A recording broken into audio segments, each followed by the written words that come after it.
नमस्कार दोस्तों, Sanskrit Bharti YouTube channel पर आपका हार्दिक स्वागत है।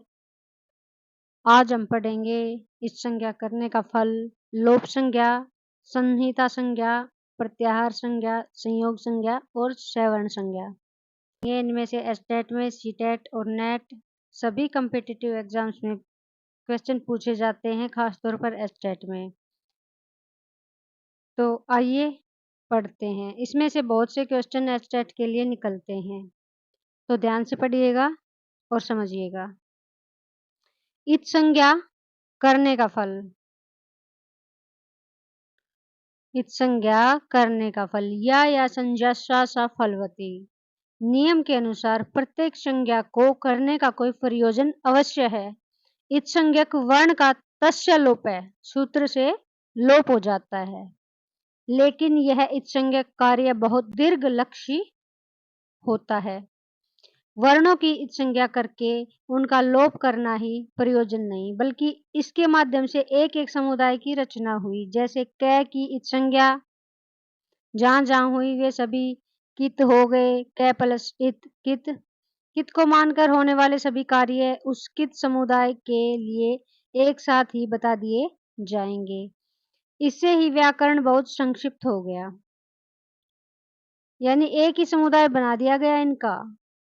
कैसे होने वाले सभी जितने भी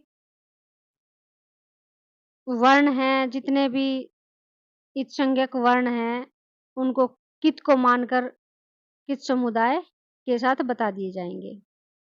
इसी तरह अंग की इत संज्ञा करने वाले ङित, पै की इत संज्ञा करने वाले पित, न की इत संज्ञा वाले णित, य की इत संज्ञा वाले ञित, श की इत संज्ञा वाले सित आदि समुदाय का निर्माण किया जा सकता है तथा संबंधित कार्य एक साथ समझे जा सकते हैं। अब इनके सूत्रों के साथ ये दिए गए हैं, ध्यान से देखिएगा। उपदेश में कहाँ-कहाँ इत संज्ञा हुई, किसकी इत संज्ञा हुई, कैसे हुई, और इनके साथ सूत्र भी दिए गए हैं।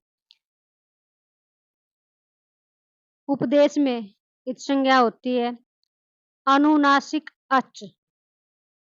टू नदी धातु में ई की इत संज्ञा। उपदेशे अजननुनासिक इत। अंत्य हल सप प्रत्यय में पै की, हलंत्यम सूत्र है इसका। धातु में आदि यानी प्रारंभ में ये टू और डू की, ये भी धातु में ये की, टू नदी में टू की, डूकरे धातु में डू की, आदिर ये टू डुवे, ये सूत्र है। प्रत्यय में कहाँ कहाँ इत संज्ञा होती है। आदि में स, सब प्रत्यय में स की, स प्रत्यय, ये सूत्र है। आदि में च वर्ग तथा ट वर्ग की, चूटू जस प्रत्यय में जय की, इसका सूत्र है चूटू। आदि में यानी प्रारंभ में ल, स तथा क वर्ग की, सस प्रत्यय में स की संज्ञा हुई है। लस कव तद्धिते सूत्र है इसका। लोप संज्ञा अदर्शनम, परसक्त का अदर्शन होना लोप कहलाता है। जैसे इत्संज्ञक वर्ण का तस्य लोप से लोप हो जाता है, अतः इत्संज्ञक वर्ण का अदर्शन हो जाता है। लोप का तात्पर्य वर्ण का नष्ट होना नहीं है, इसी कारण लोप होने पर भी इनमें मानकर होने वाला कार्य यथावत हो जाता है। संहिता संज्ञा पर सन्निकर्ष संहिता, ये सूत्र है इसका। वर्णों की अत्यधिक सन्निधि को संहिता कहा जाता है, यानी अत्यधिक समीपता को संहिता कहा जाता है, संधि कहा जाता है। अर्थात वर्णों को यथासंभव व नियमानुसार समीप लाना ही संहिता है, इसे संधि भी कहा जाता है। यहाँ सन्निकर्ष का तात्पर्य समीपता है। यह समीपता ऐसी होती है कि आदि मात्रा के उच्चारण के समय से अधिक का व्यवधान नहीं होता। जब हम वर्णों को निरंतरता के साथ बिना व्यवधान के बोलते हैं, वही संहिता है। यह संहिता कार्य 3 जगह अनिवार्यतः है। संहिता कार्य कहाँ-कहाँ होती है, क्वेश्चन आ चुका है कि कहाँ-कहाँ होती है। ये एक पद में होती है, धातु और उपसर्ग कार्य में होती है, समास में होती है और वाक्य में, यदि कार्य संभव हो और वक्ता की इच्छा पर निर्भर, वाक्य में। एक पद में एक पद के वर्णों का उच्चारण बिना व्यवधान के होना जरूरी है। धातु और उपसर्ग में जब धातु से पूर्व उपसर्ग लगा हो तो उन्हें भी बिना व्यवधान के बोलना होगा, न कि खंडशः यानी टुकड़ों में नहीं बोलना। उनको एक साथ बोलना है बिना व्यवधान के। समास में समास किए हुए पद को भी बिना व्यवधान के बोलना होगा, यद्यपि कि उसमें दो या दो से अधिक पद हों। समास में भी अगर संहिता संधि होती है तो बिना व्यवधान के बोलना होता है। वाक्य के प्रसंग में क्या कहा गया है? यदि संहिता कार्य संभव है तो यह वक्ता की इच्छा पर निर्भर करता है कि वह संहिता में पदों का उच्चारण करे या खंड से करे। इसे कारिका में कहा गया है, संहितैक पदे नित्या नित्या धातुपसर्गयो नित्या समासे वाक्येतु सा विवक्षामपेक्षते। प्रत्याहार संज्ञा, इसका सूत्र है आदिरंतेन संहिता। कई इस सूत्र को इसमें लगा देते हैं संहिता संज्ञा का सूत्र मानकर, जो कि सही नहीं है। तो प्रत्याहार संज्ञा का सूत्र सिर्फ एक ही है, आदिरंतेन संहिता। इसको और इसको मिलाकर आप गलती ना करें, क्योंकि ये अलग है और ये अलग है। प्रत्याहार संज्ञा आदिरंतेन संहिता अंतिम इत्संज्ञक वर्ण के साथ प्रारंभिक आदि वर्ण की संज्ञा प्रत्याहार है। यानी अंतिम इत्संज्ञक वर्ण है और उसके साथ प्रारंभिक वर्ण की संज्ञा प्रत्याहार है। इसमें आदि वर्ण तथा इत्संज्ञक वर्ण के बीच में विद्यमान वर्णों का ग्रहण होता है। प्रत्याहार में आदि प्रारंभिक वर्ण का भी ग्रहण होता है, लेकिन इत्संज्ञक वर्णों का ग्रहण यहाँ नहीं होता। जैसे अच प्रत्याहार में ए ई उ ण सूत्र के ए से प्रारंभ करके ऐ औ च सूत्र के च पर्यंत वर्णों का ग्रहण होगा, लेकिन इनके बीच में आए ण क ङ और च वर्णों की अच प्रत्याहार में गणना नहीं होगी। प्रत्याहार कितने हैं? 44 हैं। इनकी विस्तृत चर्चा पहले की जा चुकी है, ये पढ़ा चुके हैं हम, ये कितने हैं। संयोग संज्ञा हलोनंतरा संयोग है।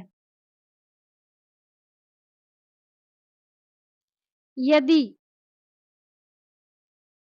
इसका सूत्र ये है संयोग संज्ञा का, हलोनंतरा संयोगा।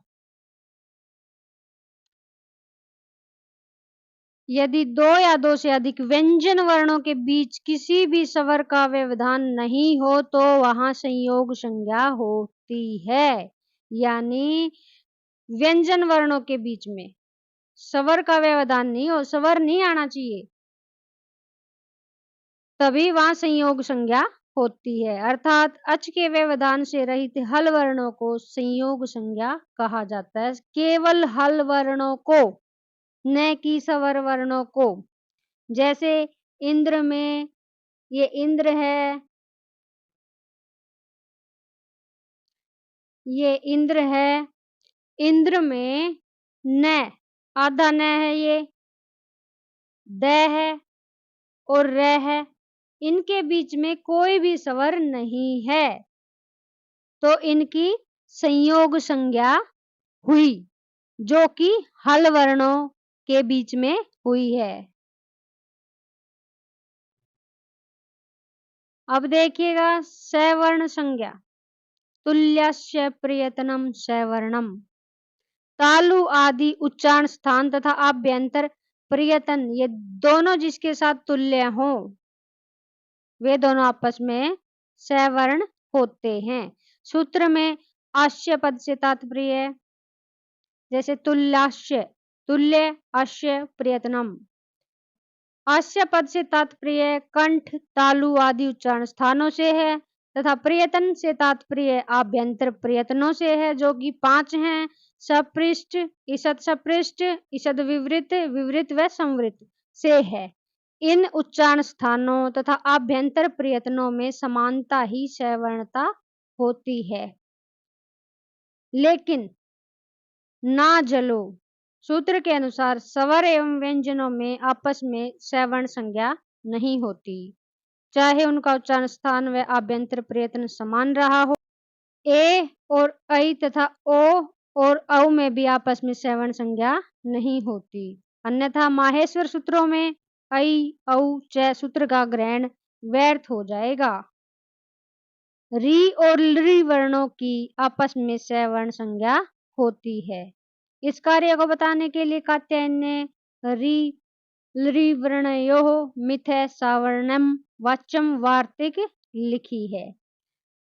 तो ये था इच संज्ञा सूत्र, लोप संज्ञा, संहिता संज्ञा, प्रत्याहार संज्ञा, संयोग संज्ञा और सवर्ण संज्ञा। फिर मिलते हैं अगली वीडियो में। आज के लिए इतना ही। चैनल को सब्सक्राइब कीजिए, बेल आइकन को प्रेस कीजिए ताकि आगे आने वाली वीडियो आपको समय पर मिल सके। और अगर कुछ समझ में ना आया हो तो कमेंट बॉक्स में कमेंट कीजिएगा। तो फिर मिलते हैं। धन्यवाद दोस्तों। जय हिंद, जय भारत।